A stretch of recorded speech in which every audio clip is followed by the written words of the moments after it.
HTML, CSS এবং Bootstrap এর আজকের এই কোর্সে আমরা HTML এর বেসিক সম্পর্কে জানবো। আমরা অলরেডি জেনে গেছি যে HTML মানে হচ্ছে হাইপারটেক্সট মার্কআপ ল্যাঙ্গুয়েজ। তো এইখানে আমরা সবকিছুই করব মেইনলি ট্যাগের সাহায্যে। HTML এর ট্যাগ সম্পর্কে একটু ভালোভাবে বোঝার জন্য আমি এখানে একটা উদাহরণ দেব।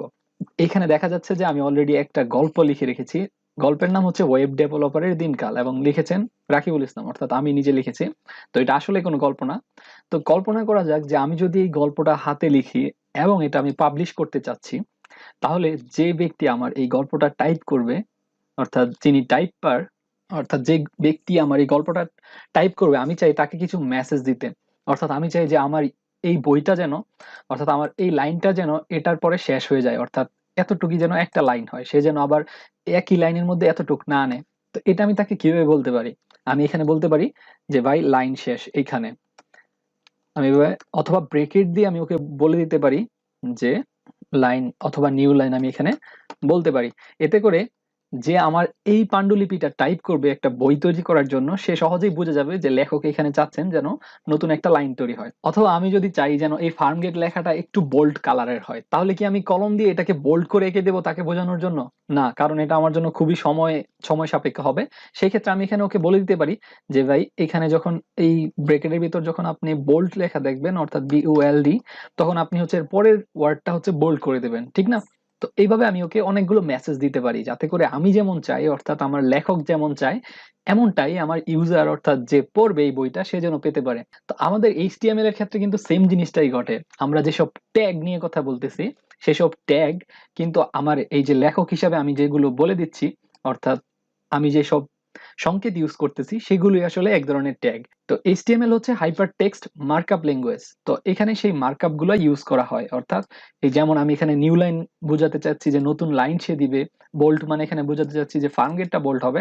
সেম ভাবে আমাদের HTML এর মধ্যেও এই হেড মানে বোঝাচ্ছে যে আমাদের এই ডকুমেন্টের হেড, এবং বডি এই ট্যাগের মাধ্যমে বোঝাচ্ছে যে আমাদের এই HTML এর কন্টেন্ট থাকবে এই ট্যাগের ভিতরে, এবং H1 দ্বারা বোঝাচ্ছে যে এটা একটা শিরোনাম, অর্থাৎ header 1। তো এগুলো আসলে কাকে সে বোঝানোর চেষ্টা করতেছে? সে আসলে বোঝানোর চেষ্টা করতেছে আমাদের ব্রাউজারকে, অর্থাৎ যে ব্রাউজার দিয়ে আমরা ইন্টারনেটে প্রবেশ করি, সেই ব্রাউজারটা হচ্ছে এখানে আমার গল্পের সেই টাইপারের মতো, অর্থাৎ যে সবকিছু টাইপ করে। সেম ভাবে আমরা ওয়েব ব্রাউজারকে ওর সাথে তুলনা করতে পারি।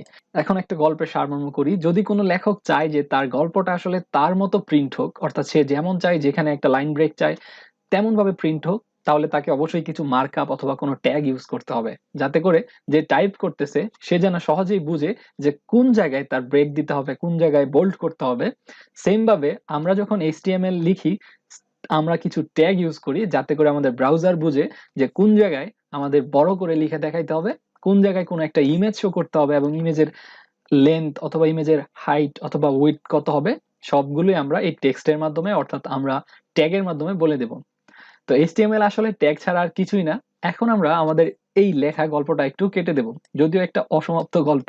এখন আমরা এই ডকুমেন্টের প্রথম থেকে নিচ পর্যন্ত, অর্থাৎ প্রথম থেকে শেষ পর্যন্ত আমরা এই ডকুমেন্টের ট্যাগ গুলো দেখবো। ফার্স্ট অফ অল এখানে হচ্ছে ডক টাইপ HTML, অর্থাৎ এই ট্যাগটা দিয়ে বোঝাচ্ছে যে আমাদের যে নিচের যে ডকুমেন্টটা আছে, অর্থাৎ যে ডকুমেন্টটা এখন ব্রাউজার পড়তেছে, সেটা হচ্ছে HTML একটা ডকুমেন্ট। এই ট্যাগটা সাধারণত ইউজ করা হয় যাতে করে আমাদের ব্রাউজার সহজেই বুঝতে পারে যে সে একটা HTML ফাইল নিয়ে কাজ করতেছে। তারপরে হচ্ছে এটার কিন্তু কোনো ইন ট্যাগ বা ক্লোজ ট্যাগ নেই, অর্থাৎ এটাকে ক্লোজ করতে হয় না। এরপরে যদি আমরা দেখি, এটা হচ্ছে HTML ট্যাগ, যেটা দিয়ে মেইনলি আমাদের HTML ডকুমেন্টটা শুরু হয়। এখান থেকে মেইনলি HTML শুরু হয়। তো আমরা দেখতে পাচ্ছি HTML এ ক্লিক করলে আমাদের এখানে এটার ক্লোজ ট্যাগ দেখাচ্ছে। তো প্রত্যেকটা ট্যাগই সাধারণত এই অ্যাঙ্গুলার ব্র্যাকেট দিয়ে শুরু হয়। যেমন আমি এখানে HTML লিখলাম, এবং আমি যদি একটা অ্যাঙ্গুলার ব্র্যাকেট ক্লোজ করি, তাহলে সে আমার জন্য একটা নতুন HTML ক্লোজ ট্যাগ ক্রিয়েট করে দেয়। এটা হচ্ছে ক্লোজ, অর্থাৎ আমি এখান থেকে শুরু করলাম HTML, এখান থেকে শেষ। মাঝখানে আমি যত কিছু লিখবো সব হচ্ছে আমার এই HTML এর ভিতরে থাকবে। সেম ভাবে আমাদের এই HTML টার ভিতরে হচ্ছে আমাদের এতগুলো জিনিস, অর্থাৎ এতগুলো কন্টেন্ট বা এলিমেন্ট। এখন এখানে লেখা আছে ল্যাং ইকুয়াল ইএন, অর্থাৎ ল্যাঙ্গুয়েজ মানে হচ্ছে ইংলিশ। আমরা এখানে ইংরেজি ল্যাঙ্গুয়েজ নিয়ে কাজ করতেছি। তারপর হচ্ছে হেড। আমরা যেহেতু HTML কে একটা মানুষের সাথে তুলনা করেছি অলরেডি, তো মানুষের মাথার মতো এখানে আমরা এই মাথা, অর্থাৎ হেড ট্যাগ ব্যবহার করব।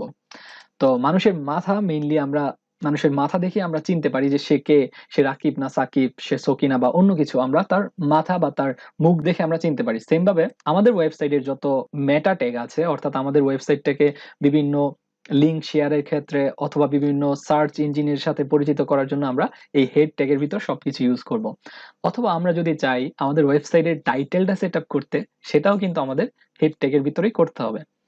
তার মানে হেড ট্যাগ হচ্ছে আমাদের ওয়েবসাইটের বেশ কিছু ইনফরমেশন সে কন্টেইন করে, যেগুলো আমরা ইউজারকে সাধারণত দেখাই না, কিন্তু এগুলো হাইড থাকে, সেগুলো হচ্ছে ওয়েব সার্চ ইঞ্জিন অথবা বিভিন্ন ধরনের ওয়েবসাইটে শেয়ারিং এর ক্ষেত্রে সেগুলো কাজে লাগে। যেমন আমরা একটা উদাহরণ দেওয়া যাক, এখানে হচ্ছে মেটা ট্যাগ। তো হেড এই ট্যাগটার ভিতরে, অর্থাৎ আমাদের হেড ট্যাগের ভিতরে আমরা মেটা ট্যাগ ইউজ করি। তো মেটা মানে হচ্ছে ইনফরমেশন অফ ইনফরমেশন, অর্থাৎ আমাদের এই ওয়েবসাইটটাই হচ্ছে একটা ইনফরমেশন, আর এই মেটা মানে হচ্ছে আমাদের ওয়েবসাইটের ইনফরমেশনের ইনফরমেশন, মানে ইনফরমেশনের ইনফরমেশন, এমন একটা কথা বলা যায়। তো মেটা কারসেট UTF-8 মানে হচ্ছে আমরা UTF-8 ফন্ট ইউজ করব। তারপর হচ্ছে মেটা নেম ভিউপোর্ট কন্টেন্ট আমরা এখানে সেট আপ করে দিতেছি যেন আমাদের উইথ এবং ইনিশিয়াল স্কেল হয় 1.0। তারপর হচ্ছে আমরা এখানে টাইটেল সেট আপ করতেছি, টাইটেল ডকুমেন্ট, অর্থাৎ আমরা বলে দিচ্ছি যে আমাদের এই টাইটেলটা কি হবে। আমরা যদি চাই এটা দিতে যে দিস ইজ নিউ ওয়েবসাইট, এখন যদি আমরা আমাদের এটা গো লাইভে দেখি তাহলে আমরা দেখতে পারবো যে টাইটেলটা আসলে কোথায় থাকে। তো আমরা এখানে গো লাইভে ক্লিক করলে আমাদের ওয়েবসাইটটা লোড হবে। তো আমরা এখন যদি খেয়াল করি আমাদের টাইটেল কিন্তু এখানে নেই, আমাদের টাইটেলটা হচ্ছে আমাদের এখানে, অর্থাৎ দিস ইজ নিউ ওয়েবসাইট, এটা হচ্ছে আমাদের টাইটেল। আমরা হেডের মধ্যে যা কিছুই লিখি না কেন, কেবলমাত্র এই টাইটেল ছাড়া আর কিছুই আমাদের এখানে দেখতে পাওয়া যায় না। সেম ভাবে আমরা যদি বলে দিতে চাই যে আমাদের ওয়েবসাইটটা কি সার্চ ইঞ্জিন ইন্ডেক্স করবে কিনা, সেটাও আমাদের এই মেটা ট্যাগের মধ্যে বলে দিতে হবে। তো মেটা ট্যাগ হচ্ছে এসইওর পার্টে বেশি কাজে হয়, অর্থাৎ বিভিন্ন এসইওর ক্ষেত্রে আমরা মেটা ট্যাগ সাধারণত ইউজ করে থাকি। তারপর হচ্ছে আমাদের হেড ক্লোজ, অর্থাৎ এখানে আমাদের হেডটা ক্লোজ হয়ে গেছে, আমাদের ওয়েবসাইটে হেড এখানে ক্লোজ। সেম ভাবে আমরা যদি চাই কোনো সিএসএস ফাইলের সাথে আমাদের এইচটিএমএল কে কানেক্ট করতে, এখানে আমাদের কানেক্ট করতে হবে, অর্থাৎ আমাদের হেডের ভিতরেই কানেক্ট করতে হবে। যদি কোনো স্ক্রিপ্ট অর্থাৎ জাভাস্ক্রিপ্ট ফাইল আমরা এখানে রান করতে চাই, তাহলে আমাদের হেডের সাথেই সেটাকে যুক্ত করতে হবে।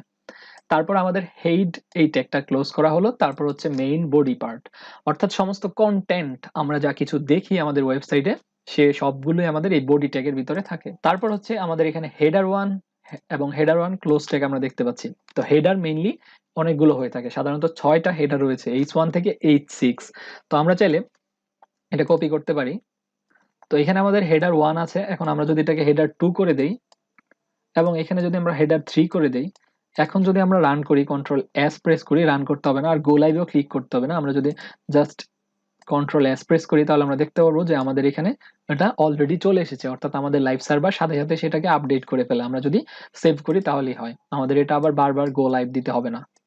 তো আমরা কিন্তু এখানে কেবল কন্টেন্ট দেখতে পাচ্ছি, অর্থাৎ হেড ট্যাগের ভিতরে যা আছে তা কিন্তু আমরা দেখতে পাচ্ছি না, কেবল আমরা বডি ট্যাগের ভিতরে যা আছে সেগুলো দেখতে পাচ্ছি।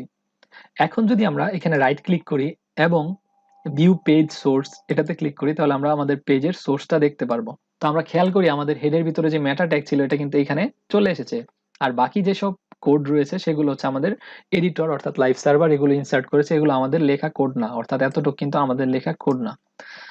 তো যাই হোক, আমরা কিন্তু হেড ট্যাগের ভিতরে কোনো কিছুই দেখতে পাই না, শুধুমাত্র টাইটেল ছাড়া, আর বডি ট্যাগের ভিতরে সবকিছু আমাদের কন্টেন্ট। তো আজকের ভিডিওতে আমরা জেনেছি HTML এর বেসিক সম্পর্কে, কেউ HTML এর ট্যাগ কাজ করে, অর্থাৎ HTML এর ট্যাগ আমরা একটা রিয়েল লাইফ উদাহরণ দিয়ে বোঝার চেষ্টা করেছি।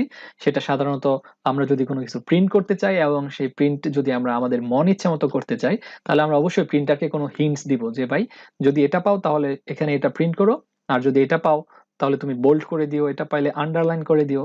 এভাবে সেম জিনিস আমাদের HTML এর ক্ষেত্রে হয়। আমরা যখনই HTML এ লিখি সেটা আমরা আমাদের ব্রাউজারকে ইনস্ট্রাকশন দিয়ে দিই যে ব্রাউজার তুমি এটা দেখলে এটাকে টাইটেল হিসেবে নিয়ে নাও, যদি এটাকে দেখো তাহলে হেডার 1 হিসেবে নিয়ে নাও, বড় করে দেখাও, যদি H2 পাও তাহলে হচ্ছে তার চেয়ে একটু ছোট দেখাও, এইভাবে।